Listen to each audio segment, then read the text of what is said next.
Bonjour, j'avais envie de vous partager aujourd'hui un conte taoïste.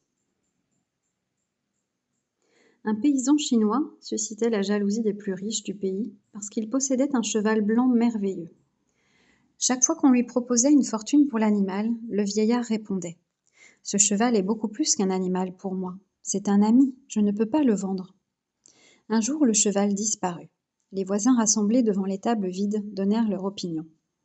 « Il était prévisible qu'on te volerait ton cheval. Pourquoi ne l'as-tu pas vendu ?» Le paysan se montra dubitatif. « N'exagérons rien, dit-il. Disons que le cheval ne se trouve plus dans l'étable. C'est un fait. Tout le reste n'est qu'une appréciation de votre part. Comment savoir si c'est un bonheur ou un malheur ?» Les gens se moquèrent du vieil homme. Ils le considèrent depuis longtemps comme un simple d'esprit. 15 jours plus tard, le cheval blanc revint. Il n'avait pas été volé. Il s'était tout simplement sauvé et présentement ramenait une douzaine de chevaux sauvages avec lui. Les villageois s'attroupèrent de nouveau. « Tu avais raison, ce n'était pas un malheur, mais une bénédiction. »« Je n'irai pas jusque-là, fit le paysan. Contentons-nous de dire que le cheval blanc est revenu. » Comment savoir si c'est une chance ou une malchance ? Les villageois se dispersèrent, convaincus que le vieil homme déraisonnait. Recevoir 12 chevaux était indubitablement un cadeau du ciel. Qui pouvait le nier ? Le fils du paysan entreprit le dressage des chevaux sauvages. L'un d'eux le jeta à terre et le piétina. Les villageois vinrent une fois de plus donner leur avis.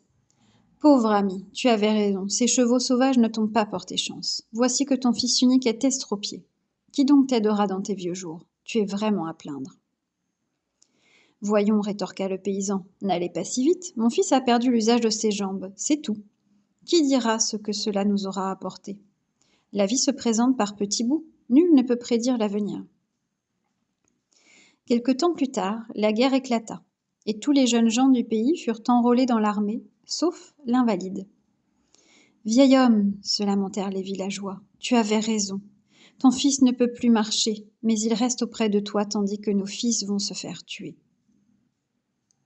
« Je vous en prie, répondit le paysan, ne jugez pas hâtivement. Vos jeunes sont enrôlés dans l'armée, le mien reste à la maison. C'est tout ce que nous puissions dire. Dieu seul sait si c'est bien ou mal. » Quelques mois plus tard, la guerre se termina.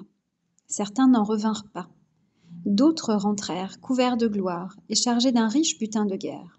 « Tu n'as pas de chance, dit le voisin, ton fils n'est pas revenu riche de la guerre. »« Est-ce une chance ou une malchance ? Qui peut le savoir, dit le paysan. Richesse vite accumulée, richesse vite dilapidée, dit le proverbe. Et la misère revint, encore plus dure à supporter après une période d'abondance. Tu as de la chance, dit le voisin. Ton fils n'est pas rentré riche de la guerre, mais il n'est pas tombé dans cette misère noire et déprimante où sont en train de sombrer nos propres enfants. Est-ce une chance ? Est-ce une malchance ? Dit le vieux paysan. Qui peut le savoir ?